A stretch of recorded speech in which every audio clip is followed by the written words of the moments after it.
শুরুতেই থাকছে চিন্ময় ব্রহ্মচারীর গ্রেপ্তারে হিন্দু বৌদ্ধ খ্রিস্টান ঐক্য পরিষদের ক্ষোভ।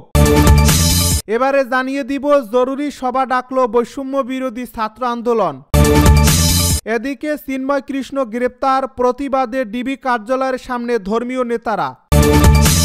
জানিয়ে দিব চিন্ময় কৃষ্ণ গ্রেপ্তারের প্রতিবাদে চট্টগ্রামে বিক্ষোভ। আরও থাকছে ঢাকায় যখন তখন সংঘর্ষ বিক্ষোভ, ইচ্ছে হলেই রাস্তা বন্ধ। সর্বশেষ জানিয়ে দিব ৮,০০০ শিক্ষার্থীর বিরুদ্ধে মামলা। শুনছিলেন হাতে পাওয়া গুরুত্বপূর্ণ আপডেট সংবাদের শিরোনাম, এবারে বিস্তারিত। তবে তার আগে অনুরোধ রইল ভিডিওটিতে একটি লাইক দিন এবং কমেন্ট করে জানিয়ে দিন ভিডিও সম্পর্কে আপনার মূল্যবান মতামত। আরও জানিয়ে দিন ভিডিওটি কোথা থেকে দেখছেন বা কোন জেলা থেকে দেখছেন।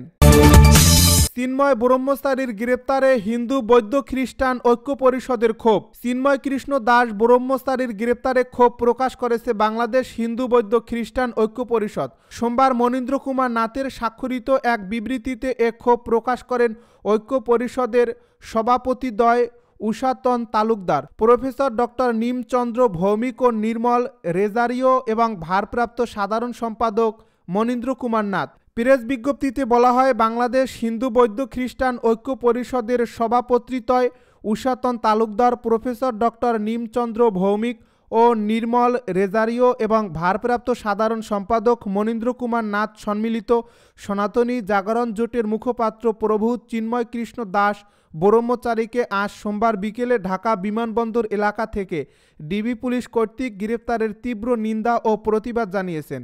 এতে আরও বলা হয়েছে, নেতৃবৃন্দ অভিমত প্রকাশ করেন যে এ গ্রেপ্তারের ফলে মত প্রকাশের স্বাধীনতা ও মানবাধিকার প্রশ্নে বাংলাদেশের আন্তর্জাতিক ভাবমূর্তি বিশ্বে ক্ষুণ্ণ হবার সম্ভাবনা রয়েছে।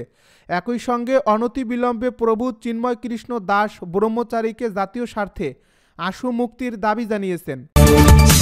জরুরি সভা ডাকল বৈষম্য বিরোধী ছাত্র আন্দোলন। জরুরি সভা ডেকেছে বৈষম্য বিরোধী ছাত্র আন্দোলন। দেশের উদ্ভূত পরিস্থিতিতে সব ক্রিয়াশীল ছাত্র সংগঠনকে নিয়ে এ সভা ডাকা হয়েছে। সোমবার প্ল্যাটফর্মটির নির্বাহী কমিটির এক সভায় এ সিদ্ধান্ত নেওয়া হয়েছে। বৈষম্য বিরোধী ছাত্র আন্দোলনের মুখ্য সংগঠক আব্দুল হান্নান মাসুদ এ তথ্য নিশ্চিত করেছেন। হান্নান মাসুদ জানান, সোমবার সন্ধ্যা 7:30টার দিকে বৈষম্য বিরোধী ছাত্র আন্দোলনের অফিসে ছাত্র সংগঠনগুলোর সঙ্গে এ সভা অনুষ্ঠিত হবে।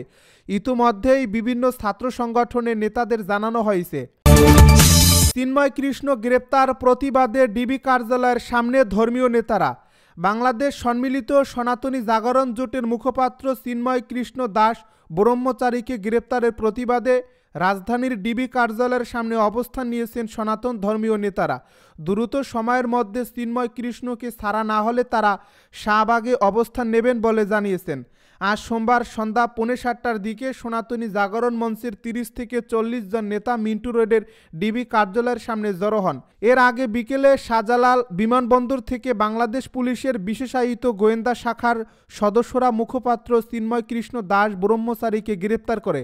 তাকে গ্রেপ্তারের বিষয়টি কালের কণ্ঠকে নিশ্চিত করেছেন ঢাকা মহানগর ডিবি পুলিশের প্রধান রেজাউল করিম মল্লিক। চিন্ময় কৃষ্ণ দাস ব্রহ্মচারী বাংলাদেশ সনাতন জাগরণ মঞ্চের মুখপাত্র ও চট্টগ্রামের পুন্ডুরি ধামের অধ্যক্ষ। তিনি ইসকনের নেতা ছিলেন। গত জুলাইয়ে তাকে ইসকন থেকে বহিষ্কার করা হয়েছে। ইসকনের কার্যনির্বাহী কমিটির এক সদস্য নাম প্রকাশ না করার শর্তে কালের কণ্ঠকে বলেন, চিন্ময় কৃষ্ণ দাসকে শৃঙ্খলা ভঙ্গের দায়ে গত জুলাইয়ে ইসকন থেকে বহিষ্কার করা হয়েছে। আওয়ামী লীগ সরকার পতনের পর বাংলাদেশ সনাতন জাগরণ মঞ্চ গত 25 অক্টোবর চট্টগ্রামে সমাবেশ করে। চিন্ময় কৃষ্ণ দাস এই মঞ্চেরও মুখপাত্র। ওই সমাবেশের পরপরই চিন্ময় কৃষ্ণ দাসের বিরুদ্ধে জাতীয় পতাকা অবমাননার অভিযোগ এনে চট্টগ্রামে একটি রাষ্ট্রদ্রোহের মামলা করেন বিএনপি নেতা ফিরোজ খান। যদিও পরে ফিরোজ খানকে বিএনপি থেকে বহিষ্কার করা হয়েছে। সম্প্রতি বাংলাদেশ সনাতন জাগরণ মঞ্চ ও বাংলাদেশ সম্মিলিত সংখ্যালঘু জোট নামে দুটি সংগঠন বাংলাদেশ সম্মিলিত সনাতনী জাগরণ জোটের ব্যানারে কর্মসূচি পালন শুরু করে। নতুন এই জোটের মুখপাত্র করা হয় চিন্ময় কৃষ্ণ দাসকে। সম্প্রতি এই জোট 8 দফা দাবিতে রংপুরের সমাবেশও করছে। চিন্ময় কৃষ্ণ গ্রেপ্তারের প্রতিবাদে চট্টগ্রামে বিক্ষোভ। সম্মিলিত সনাতন জাগরণ মঞ্চের মুখপাত্র চিন্ময় কৃষ্ণ দাস ব্রহ্মচারীকে গ্রেপ্তারের প্রতিবাদে বিক্ষোভ মিছিল ও সমাবেশ করছে সনাতনী সম্প্রদায়ের লোকজন। সোমবার সন্ধ্যায় বিক্ষোভ মিছিল শেষে চট্টগ্রাম নগরের চেরাগী মোড়ে বিক্ষোভ সমাবেশ করছে তারা। চেরাগী মোড়ে অবস্থান নিয়ে তারা চিন্ময় কৃষ্ণের মুক্তির দাবিতে বিভিন্ন স্লোগান দেয়। এ বিক্ষোভ মিছিলে আসা সনাতনী সম্প্রদায়ের মানুষজন বলছে চিন্ময় কৃষ্ণ দাসকে মুক্তি দিতে হবে। তিনি সনাতনী সম্প্রদায়ের দাবি তুলে ধরেছেন, কোনো অন্যায় করেননি, বিনা অপরাধে কেন তাকে গ্রেপ্তার করা হলো। এদিকে চেরাগী মোড় এলাকায় বিক্ষোভকে ঘিরে সতর্ক অবস্থানে রয়েছে পুলিশ। চট্টগ্রাম মেট্রোপলিটন পুলিশের অতিরিক্ত উপকমিশনার কাজী মোহাম্মদ তারেক আজিজ কালের কণ্ঠকে বলেন, চেরাগীতে সনাতন ধর্মাবলম্বীরা জড়ো হয়ে বিক্ষোভ করছে। ঘটনাস্থলে আইনশৃঙ্খলা রক্ষাকারী বাহিনী সতর্ক অবস্থানে রয়েছে। এর আগে গত সোমবার হযরত শাহজালাল আন্তর্জাতিক বিমানবন্দর এলাকা থেকে চিন্ময় কৃষ্ণ দাসকে গ্রেপ্তার করা হয়।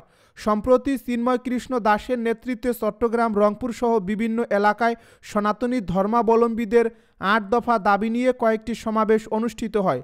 সম্প্রতি চট্টগ্রামের কোতোয়ালি থানায় তার বিরুদ্ধে রাষ্ট্রদ্রোহ মামলা করেছেন ফিরোজ খান নামের এক ব্যক্তি।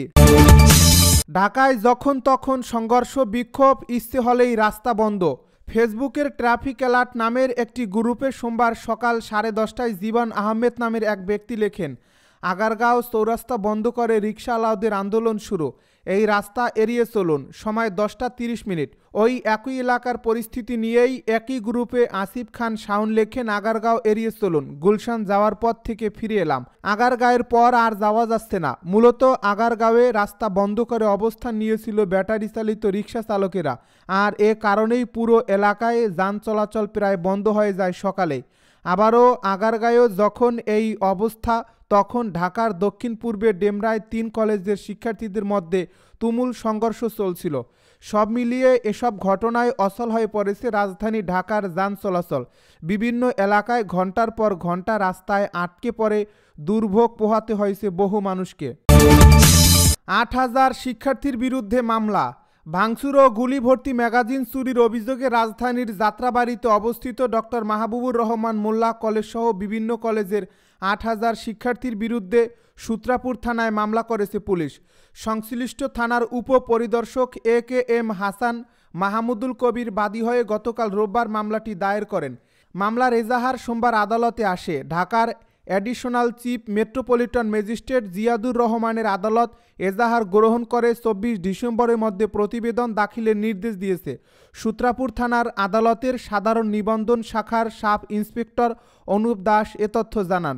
মামলার এই অভিযোগে বলা হয়েছে, ডক্টর মাহবুবুর রহমান মোল্লা কলেজ সহ বিভিন্ন কলেজের 7 থেকে 8,000 শিক্ষার্থী 24 নভেম্বর রোববার বেআইনি জনতাবদ্ধে মারাত্মক অস্ত্রশস্ত্র সহ দাঙ্গা সৃষ্টি করে সরকারি সম্পত্তি ভাঙচুর করে। তারা সরকারি অস্ত্রের গুলিভর্তি ম্যাগাজিন চুরি, সরকারি ডিউটিতে ব্যবহৃত সাজোয়া যান বা APC ভাঙচুর করে ক্ষতি সাধন করে।